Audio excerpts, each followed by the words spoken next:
Verses 15 to 16. I know thy works, that thou art neither cold nor hot. I would thou wert cold or hot. So then, because thou art lukewarm, and neither cold nor hot, I will spew thee out of my mouth. Purihin po ang Panginoon sa pagbasa ng kanyang salita. Mari na po ay magsiupo. Tayo po ay namumuhay in an age of confusion.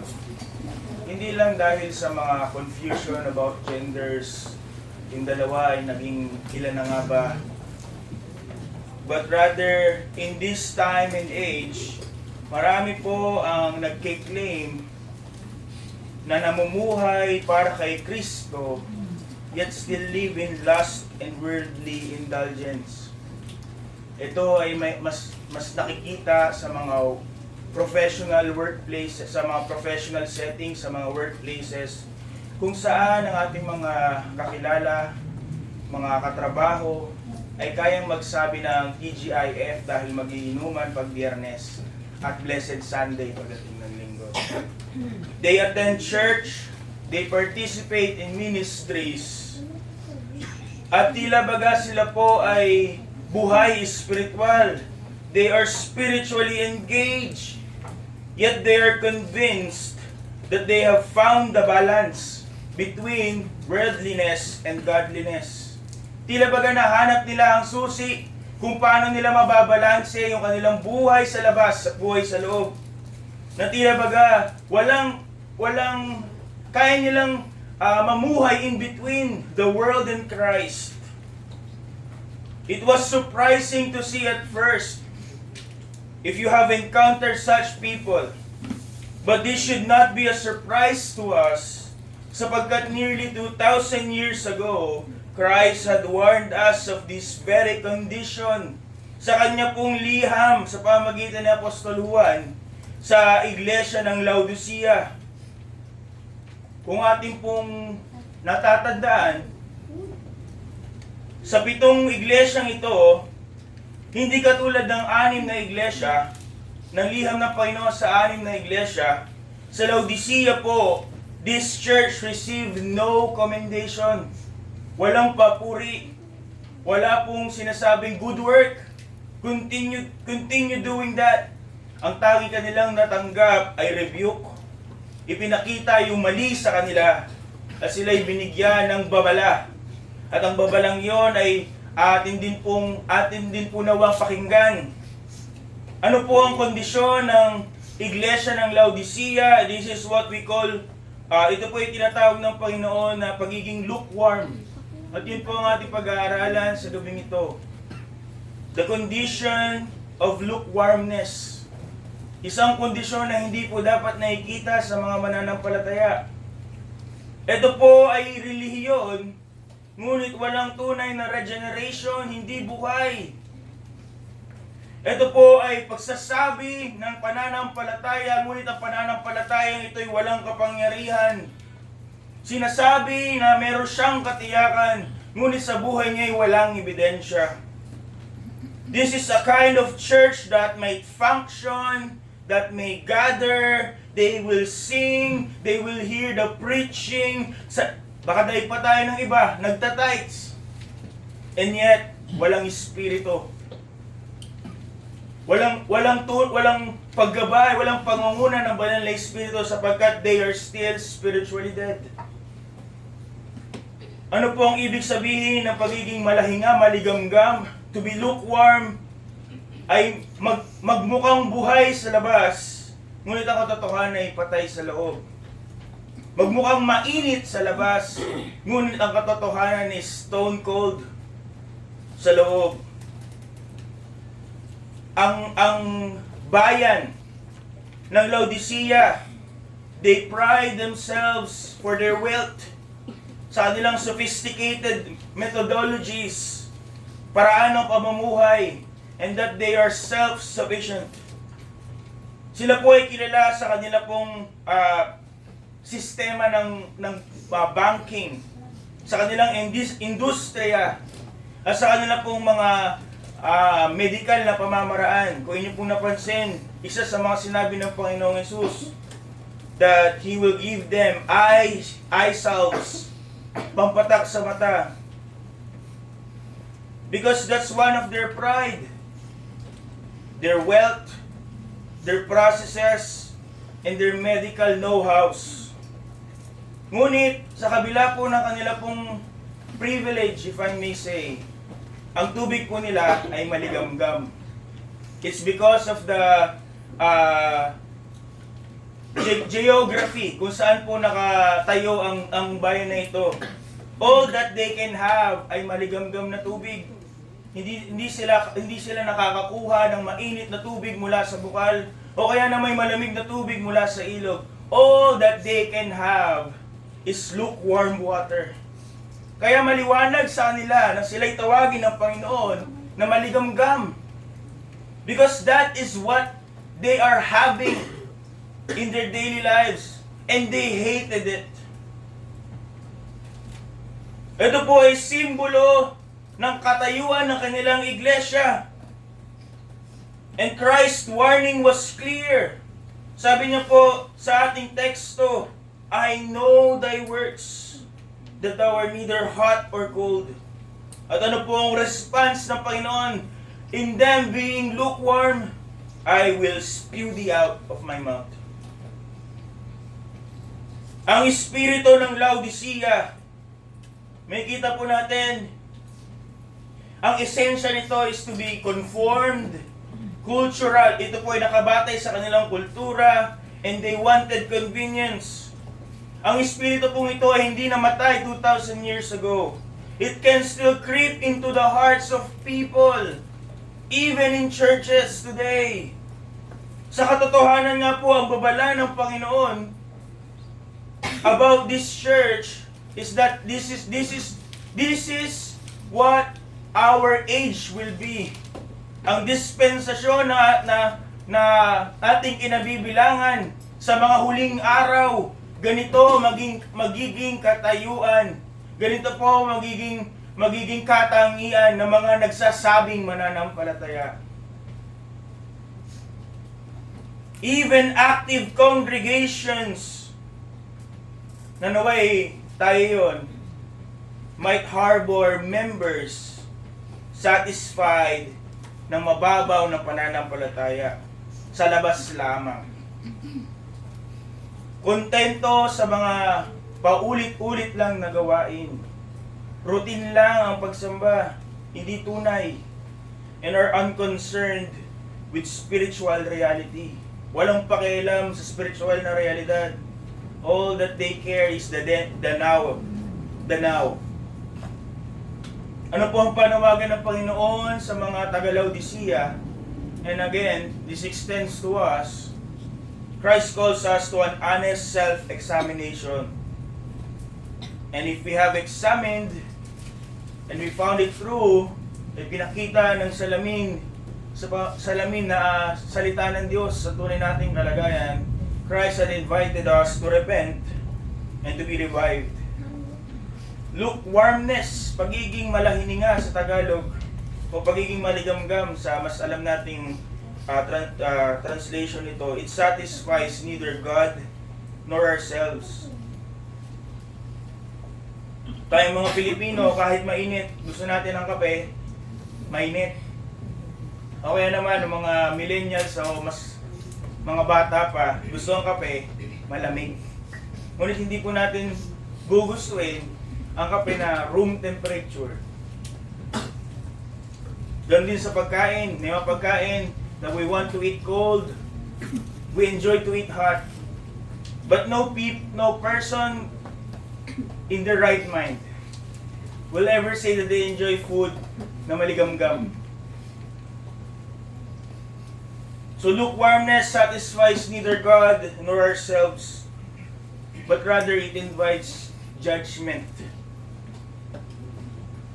So ang challenge for us tonight is to choose wholehearted devotion, lest we be found wanting. So una po, for us to truly understand what lukewarmness is, perception is important. First, the perception. Mahalaga ang pananaw, pagtingin, upang ating maunawaan ano po ang pagiging maligamgam sa puntong ito. Sapagat may dalawa pong perception, dalawang point of view na ipinakita po sa liham na ito. So nakita natin that the way the lukewarm believers see themselves. So una yon. Ito po ay hindi lamang kaiba, bagkus kabaliktaran on how the Savior see them. Sa panlabas, the lukewarm believers may appear respectable. Magmumukhang may debosyon. At kaya pa niya sigurong madaya ang mga tao na nasa paligid niya. But the deepest deception is the one he believes about himself. Sapagkat ang katotohanan ay siya po ay bulag sa tunay niyang spiritual na kalagayan. Siya ay kumbinsido na siya ay sigurado, when in reality, sabi ng Panginoon, he is wretched, he is miserable, he is poor, he is blind, and he is naked. So una po tignan natin, the perception of self. Paano tignan ng mga taga-Laodicea kanilang sarili?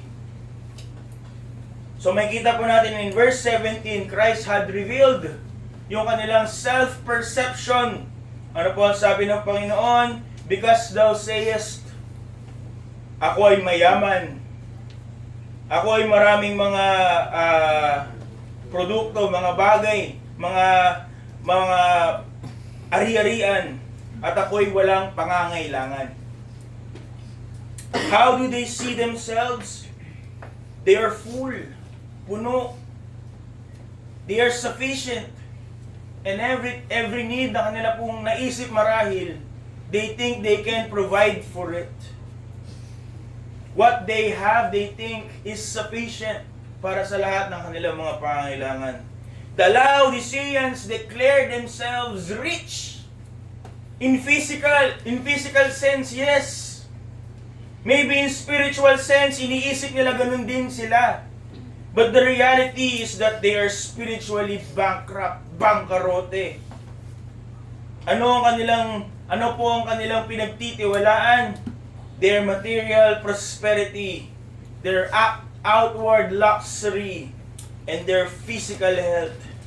Sabi po ni William Newell, the loss of sense of need as the drowsiness that besets a freezing man is fatal.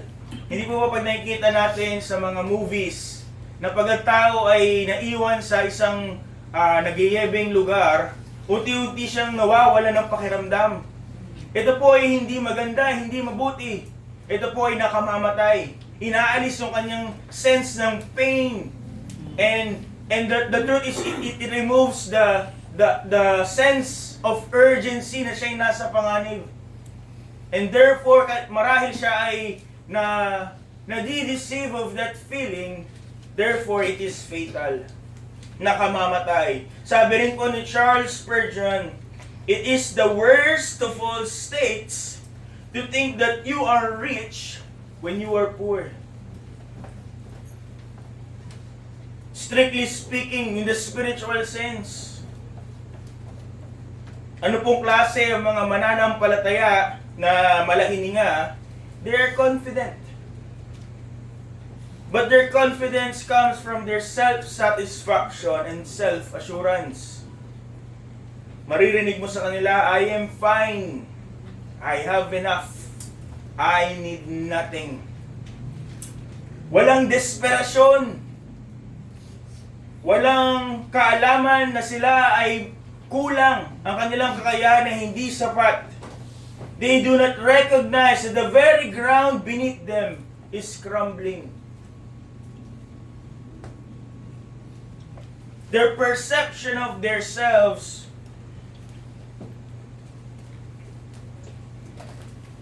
ay too far from what they truly are. But the problem is, they are convinced sa kanila pong kasinungalingan, sa kanila pong perception tungkol sa kanilang sarili. Unlike na mga malamig who are openly rebellious against God. Ang mga malahininga, ang maligamgam, they are deceived sapagkat meron silang routine. They have the form and they have mistaken it for faith. Meron silang good habit but they have mistaken it for holiness. And they are active. At kanila po itong pinagkakamali ng revival. What they think about themselves and what we think about ourselves and what others think about us doesn't matter. The real perception that we have to, that should have bearing with us is the perception of the Savior. Sinabi ng Panginoon ano ang tingin nila sa kanilang sarili at kaagad pinutok ng Panginoon ang kanilang sense of security.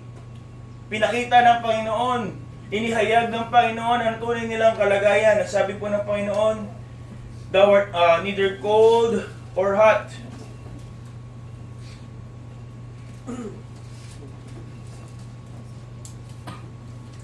He speaks in terms on what they will understand. Katulad po ng ating sinabi kanina, hindi sila mainit, hindi sila malamig, bagkus sila yung maligamgam katulad ng kanilang tubig. The lukewarm water that they drink in their daily lives are neither refreshingly cold or healingly hot. At ano po ang palagay nila, ano po ang tingin nila sa kanilang tubig? It is utterly useless. Walang kwenta. And in the same way, pinakita po ng Panginoong Yesus, lukewarm Christians, gayon din po, are indifferent, compromised, and ineffective, katulad ng kanilang tubig na maligamgam. Ang maligamgam na Kristiyano ay walang pakialam. Ang kanilang buhay ay nakompromiso at sila ay hindi kagamit-gamit sa Diyos. Hot water has purpose. Pwedeng panghugas, panglinis, lalo sa panahon nila. Cold water has its purpose, first and foremost for refreshment. Ngunit sa panahon nila, lukewarm carries no value, has no corresponding value. Sabi po ni L. Morris, hot water heals, cold water refreshes, but lukewarm water is useless for either purpose. Hindi mo pwedeng gamitin para sa baging disinfectant sa mga sugat, o kaya naman sa mga pamamaga, o inumin para ikaw ay mapawi ang iyong uhaw at makaranas ka ng refreshment. Sabi niya po, hindi mo yun magagamit in either purpose. If you were hot or cold, I could do something with you. But because you are neither, sabi po niya, how he explained what Christ is saying, I will do nothing. Wala kang pakinabang. Hindi kita magagamit. Consider the contrast. Sa krus ng Kalbaryo, ang magnanakaw po ay pwede nating ituring na malamig. The thief on the cross was cold. How do we say that? He was desperate. He was crying out to Christ in his need. And at his feet, makikita po natin si Apostol Juan, hindi katulad ng ibang mga disipulo, had stayed with Christ for he was hot, ablaze, and he was willing to stay by his Savior's side. And then somewhere else, Judas, he was lukewarm. Hindi malamig, hindi mainit. How do we say that? He was close enough to follow Christ sa panlabas. Ngunit wala pong pagsuko sa kanyang kalooban. Ang katotohanan, ang mga taong ito ay kaawa-awa. There is no more miserable person than lukewarm Christians. Bakit po? They has too much of the world to be happy in Jesus. Yet they have too much of Jesus to be happy in the world. So they say they're rich. They say they're hot. If I may if I may rephrase, iniisip nila sila'y katanggap-tanggap sa harap ng Panginoon. Ipinakita ng Panginoong Hesus sa patunay nilang kalagayan. Kayo'y hindi malamig, kayo'y hindi mainit, kayo'y malahininga. So notice next, the preference. Anong sabi ng Panginoong Hesus? Christ made a startling and sobering statement. Sabi niya, hindi niya sinabi, okay na yan. Maligamgam, pwede na yan. At least di mo papasok. Hindi mo mangingilo. Ano po sinabi niya? I would that thou wert cold or hot. In verse 15. Mas pipiliin pa ng Panginoon yung malamig kaysa sa maligamgam. Why would He prefer someone to be cold? Someone to be completely distant from Him over someone who is halfway there? Over someone who is lukewarm? Ang sagot po ay nakabatay in their awareness and deception. Ang tao na ating tatawagin na malamig, a cold person, knows na siya po ay malayo sa Panginoon, na siya ay wala sa Panginoon. He will sense his need and can be awakened to repentance and faith. Ngunit ang malahiningang tao, maligamgam na tao, believes na siya ay may tunay na pagkakilala kay Kristo. He believes that he knows Christ, ngunit ang katotohanan ay hindi. And this self-deception, though unwillingly, hindi niya marahil sinasadya, hindi katulad ng hypocrisy, but he was self-deceived. Ito po'y nagpapatigas ng kanyang puso. It dulls the conviction. At mas lalong humihirap, maligtas. Sabi po ni Donald Barnhouse, ito po ang kanyang explanation. If instead of being lukewarm, you are so cold that you should feel that coldness, then the very feeling of your need might drive you to the true warmth. Ang sinabi niya, kung ikaw ay nilalamig at naramdaman mo yung lamig na yon ay magtutulak sa iyo para hanapin yung init. But now, if you're lukewarm, in your lukewarmness, you have just enough to protect yourselves against the feeling of need. Hindi mo hahanapin yung init sapagkat tingin mo, hindi ka malamig. This is the danger of lukewarmness. And ang danger po nito is not only spiritual, hindi lang po sa tao, but rather in the visible, it is also visible sa world, sa mundo, sa mga taong nakapaligid. Kaya niyo po i-explain Spurgeon. Sabi niya po, the careless worldling is lulled to sleep by the lukewarm professor. Act the part of the siren to the sinner, playing sweet music in his ear, and even helping to lure him to the rocks where he will be destroyed. Malinaw po, di ba? Ngunit ang kanya pong nais sabihin dito is that a lukewarm Christian, by failing na ipakita the genuine zeal, the genuine love and genuine conviction, siya po ay nagpapakita ng false sense of security sa iba. Nasasabihin nila, ganyan pala, Kristiyano. Ganyan na lang din ako. When the world sees a professing believer living a tepid, half-hearted faith, ipinapakita niya yung pananampalataya na hungkag, pananampalataya na madali, pananampalataya that is optional. Ano po ang sinasabi ni Charles Spurgeon, the lukewarm professor? Pinapakita niya po sa mundo na ang Kristyanismo ay hindi nangangailangan ng sakripisyo, hindi kailangan ng passion, hindi kailangan ng pagbabago. In effect, siya po ay nagiging patibong. He is a snare rather than a guide, making sin appear safe. And the path of eternity seem negotiable. That is why ang pagiging maligamgam na Kristiyano ay hindi lang problema sa kanyang sarili, bagkus problema sa mga taong nakapalibot sa kanya. Sa mga hindi mananampalataya din na nakapalibot sa kanya. It misrepresents Christ. It undermines the gospel.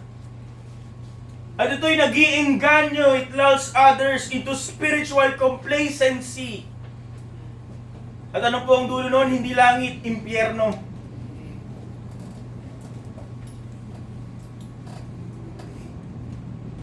So that's why the Lord Jesus Christ had said, I prepare you cold rather than lukewarm.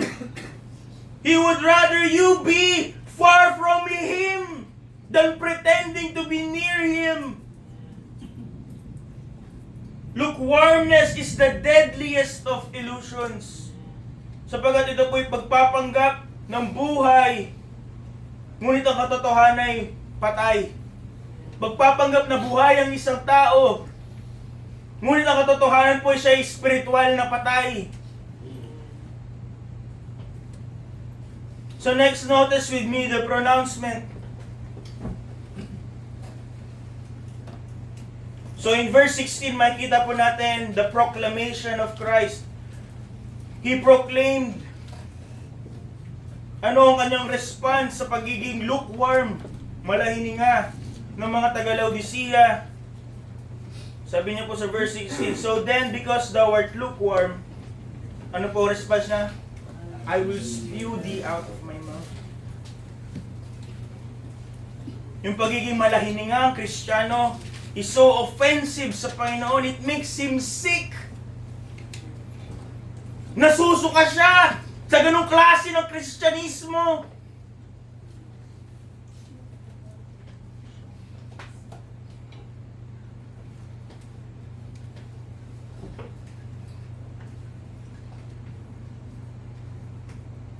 Sinabi po ni Spurgeon, the Laodiceans were neither on fire for the truth, nor eager for souls to be saved, nor serious about holiness. They are neither cold nor hot. Yun ang ibig sabihin nun. And that's why, what is the response of the Lord Jesus Christ? He will spew them out. Sinusuka, hindi tinatanggap. He rejects them outright.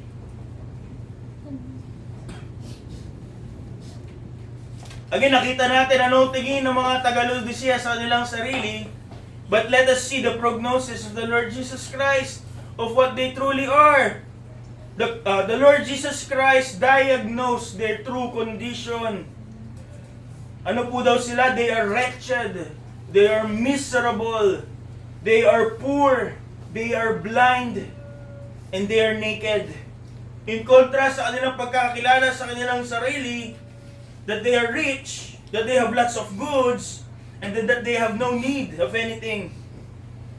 Lahat ng kanilang pagkakakilala sa kanilang sarili ay kabaliktaran sa tunay nilang kalagayan. They think they are rich but they are poor. They think they are strong but they are weak. They think they have so much, ngunit ang katotohanan sila po ay bankrupt.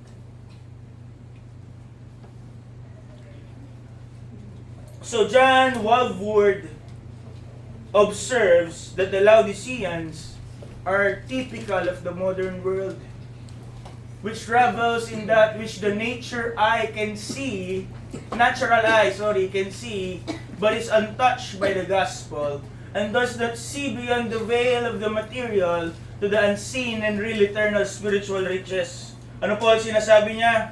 Ito po ay isang common trap sa mga nagpapakilalang Kristiyano sa panahon natin.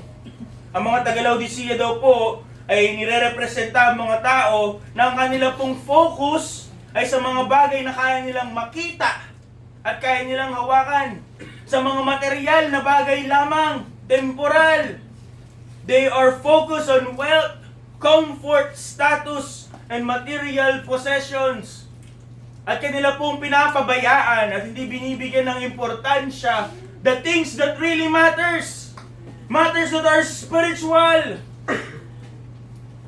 Ano po ang gusto nilang i-enjoy? The visible, tangible blessings. Ngunit ang kanilang mga puso has not been really touched by the Word of God. They say they're blessed, but the truth is they're dead. They fail to see the unseen riches of eternity. Because they are blessed in this physically, they think na sila po ay enjoying the blessings that God has promised. They have failed to see that real riches starts with a genuine relationship with Christ. Real riches comes with true holiness and spiritual treasures. Ito po yung treasures that will last forever. Ano pong klaseng mga tao itong mga nagsasabing Kristiyanong ito? At kung hindi pa malinaw po sa inyo, they're not. Hindi sila mananampalataya. Hindi sila ligtas. At anong klase pong katayuan ang meron sila? Mayaman sa mundong ito, ngunit mahirap sa susunod. They are blind to what is eternally valuable. So there we see the peril, ang panganib. Lukewarmness is dangerous not only to itself, but because it deceives. Yung lukewarm na nagsasabing believer siya, wala po siyang pakiramdam ng alarma. Hindi siya naaalarma, hindi siya natatakot. Hindi niya nararamdaman na siya'y nasa panganib pa din. At hindi niya po hinahanap ang tagapagligtas. R.C. Sproul warns, the greatest issue facing the church today is the false assurance of salvation.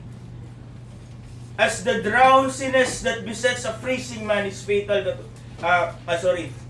Yun po yung sinabi naman ni Spurgeon. The loss of sense of need. As the drowsiness that besets a freezing man is fatal. Katulad po ng sinabi ng isa.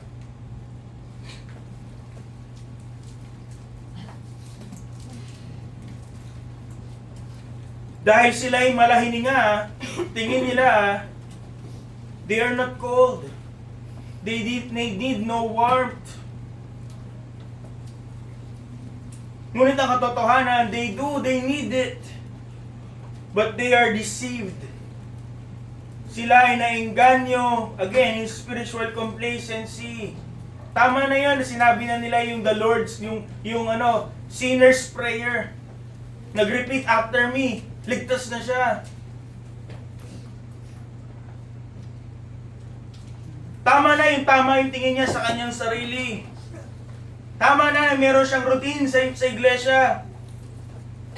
But slowly but surely, he is drifting to eternal death. To spiritual death. At habang siya po yung unti-unting lumalapit sa kanyang kamatayan at pagkabulid sa impyerno, kanyang iniisip na siya'y buhay. So there's the peril, the danger, the deadly deception ng pagiging malahininga. Sila'y nangahawak sa buhay, ngunit ano po ang ibibigay ng kanila pong uri ng pananampalataya? Hindi buhay, kundi kamatayan. Eternal death.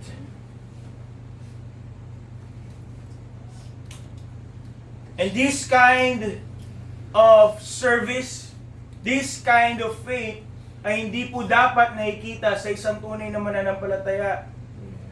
Hindi pwedeng malahininga, maligamgam.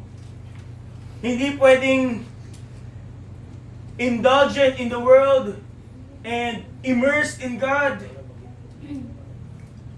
And if that's the way we live, there's a big question mark on our heads. It puts a question mark sa ating sinasabing kaligtasan. Sapagkat sabi ng Panginoon, kung ganyan ang uri ng pamumuhay, ganyan ang uri ng serbisyo, at ganyan ang uri ng pananampalataya, ito'y kanyang sinusuka. Hindi tinatanggap.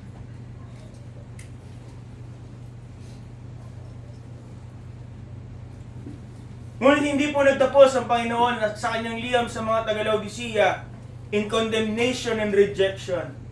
So lastly, notice with me the prescription. Christ does not leave the lukewarmness unchecked. He has offered a remedy, a cure for the tepid heart o maligamgam na puso. Sabi niya po in Revelation 3:18 to 20. Sige po, kayo naman po magbasa. Reading begins. I counsel thee to buy of me gold tried in the fire, that thou mayest be rich, and white raiment, that thou mayest be clothed, and that the shame of thy nakedness do not appear, and anoint thy eyes with thy soul, that thou mayest see. As many as I love, I rebuke and chasten. Be zealous therefore, and repent. Behold, I stand at the door, and knock. If any man hear my voice, and open the door, I will come into him, and will sup with him, and he with me. Sabi ng mga taga-Laodicea, ako'y mayaman, ako'y may lahat. Ngunit sabi ng Panginoon, buy this gold from me. Here is real riches, something that I offer. Purchase it from me. The first step is to recognize. Makita dapat ng mga taga-Laodicea at ng mga Kristiyano na lukewarm that they have a need. Na hindi sila mayaman. That they are spiritual paupers, spiritual bankrupts. And only then can Christ provide what they lack. So notice the purchase. Yan. Only then can they receive what Christ is offering. Naniniwala tayo that there is always room for improvement. Tama po? Ngunit kung ang taong yun ay hindi naniniwala na meron pa siyang i-improve, there will be no room for improvement. Paano nag-i-improve? Pag alam mo, meron ka pang kulang. Ngunit kung satisfied ka na on what you have, you will not improve. And the same here. There must be a recognition na meron ka ay wala. For you to go to Christ at iyong tanggapin yung kanyang ino-offer na real riches. He offers garments. Sabi nila, I am not naked. They have to realize that they are spiritually naked in the sight of God. And only then kanila pong hihingin that garment that Christ offers to them. Walang magpapagamot kung hindi nila tatanggapin na sila'y may sakit. That's why they have to realize, they have to acknowledge that they are spiritually blind. Only then they will accept yung gamot, the eye salve po, na ino-offer ng Panginoong Jesus. For them to see, truly see. All this self-sufficiency must be expended in the labor of getting from Christ these absolute necessities. Kailangan nilang alisin yung kanilang self-sufficiencies at tanggapin na ang lahat ng kanilang pangangailangan ay na kay Kristo. And only then will the cure begin. It will begin with dependency, not on their wealth, not on their riches, not on their skills, not on their possessions, not on what they have. The cure will begin with dependency upon Christ and Christ alone.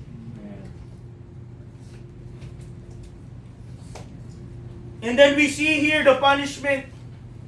Sabi niya, in verse 19, as many as I love, I rebuke and chasten.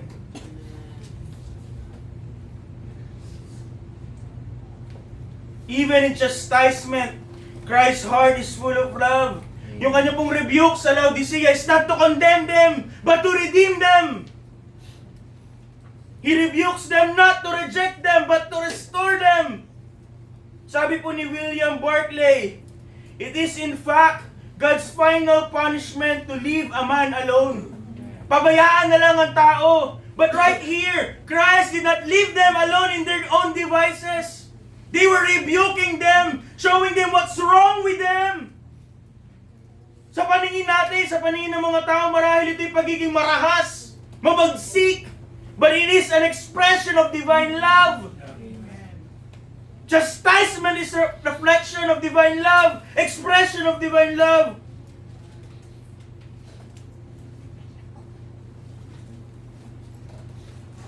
And then we see ano po ang panawagan ng Panginoong Hesus sa kanila. Notice the passion and penitence. Hindi niya sinabi, okay, sabihin, tanggapin niyo na may pangangailangan kayo, kunin niyo yung mga pangangailangan niyo mula sa akin. Siya po ay may a call to action to the people. Hindi niya sinabi, okay, tinanggap niyo na yung mga binigay ko, manatili kayo sa pagiging lukewarm. He called the people to be zealous, to repent. Iwanan yung kanilang dating buhay. Yung kanilang pagiging maligamgam. Sila inuutusan maglagablab. They were commanded by Christ to replace their tepidness with zeal, with fervor that ignites devotion and purpose. They were called to repentance.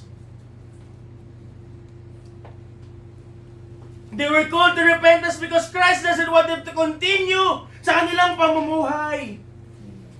Christ doesn't want them to return in their self-sufficiency, to return to their routine, to return from their half-hearted service, to return to their shallow devotion. Ano po ang panawagan ng Panginoon? Talikuran yon at yakapin buo si Kristo. Spurgeon again warns, among the many sins, perhaps this will lie the heaviest upon our hearts. I did not live as I ought to have done. I was not earnest in my Lord's cause as I should have been. Ano po ang gamot in lukewarmness? Ang gamot po dito ay puso that is humbled, turned, and fully surrendered sa kalooban ng Panginoon. That's the problem. We want to be in between. But Christ doesn't accept that. We want to be in between the world and Christ. We want to take all the best of both. We want to receive the best of both worlds. Ngunit ang panawagan ng Panginoong Hesus ay tumalikod. Tumalikod mula sa mundo papunta sa Kanya.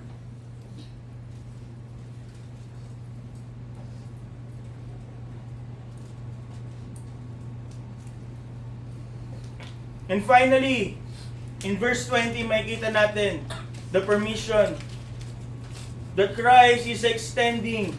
First and foremost, makita natin that Christ was outside this church. Hindi na si Kristo ang namumuno sa loob. But here we see Christ knocking, inviting them to hear His voice, to open the door so He will come in. We see here, despite ng kanilang lukewarmness, na kanya pong ini-spew, sinusuka, siya po still extends yung kanya pong fellowship with us right after ng mga unang steps.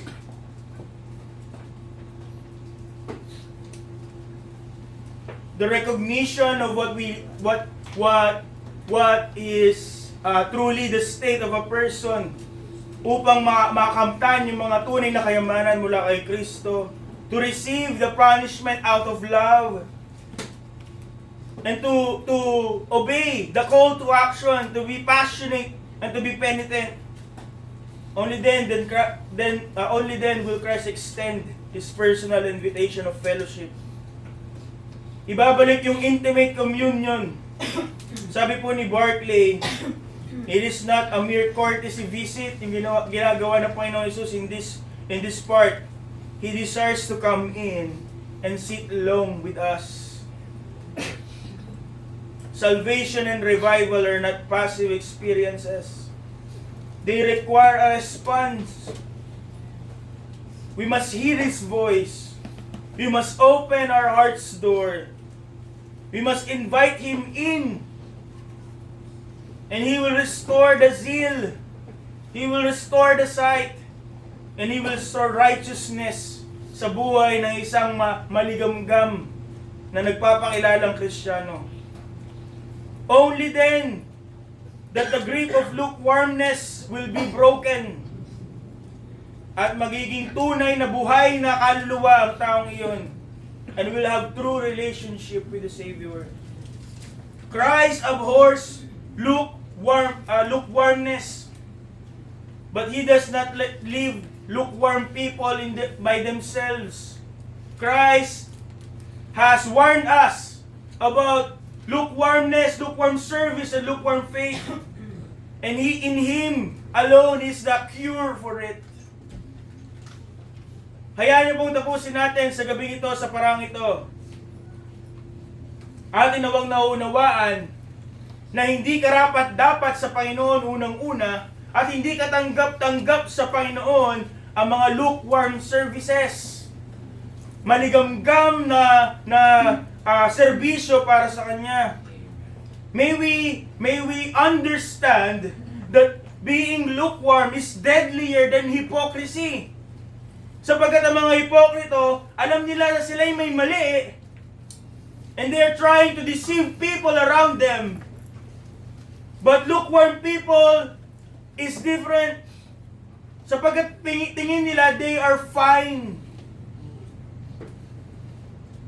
And also they show yung lukewarmness and they spread it sa ibang tao. They give them wrong impression about Christianity and Christ. Lukewarm people sincerely think they are right. But we have to remember, ang pagiging malahininga sa serbisyo sa pananampalataya, it makes Christ sick. Kanya itong sinusuka. Yet, He Himself has provided a remedy. Ang salita niya po sa gabing ito ay nagsisilbing salamin. Ipinapakita ang tunay nating kalagayan. Are we lukewarm Christians? Again, lukewarm Christians are not real Christians. But Christ has offered the remedy. All we have to do first and foremost is to acknowledge it. Tapusin ang pagpapanggap. Let us not be satisfied with routine. Let us not look for our own comfort. At wag maloko ng mga mababaw na pananampalataya. The challenge for us tonight is to examine our hearts. Are we merely going through the motions? Nakikisabay na lang tayo. Kasi ginagawa nila, kinalakihan ko na. Dito na ako na tumanda, dito na ako mamamatay. Ngunit hindi talaga tunay. Sumasabay lang. Or do we long to burn with passion for Christ? Ninanais ba natin na maglagabla para kay Kristo? Lukewarm Christian, will you be changed tonight? Christians who give lukewarm service, will you burn tonight? Will you be ignited? Will you be zealous? And will you be consumed with love for God? At tayo ba'y magiging deboto para sa Kanyang kaluwalhatian? Will we be devoted for His glory? Again, lukewarmness is something that Christ spews. At kung tayo yon, this is our warning. The Word of God is a mirror. And it shows us our true state. And only a fool will go out unchanged. Nang ipinakita sa kanya ang kanyang tunay na kalagayan. So let be the challenge tonight. Katulad ng utos ng Panginoon. Let us have zeal. And let us repent. Let us therefore be zealous. And therefore repent. Ito po ang hindi kalooban ng Panginoon para sa atin. To be lukewarm Christians. Are you one? Ito po ang salita ng Diyos. Amen. Tayo po ay tumayo. Tayo po ay manalangin. Manaming Diyos, nakapangyarihan sa lahat.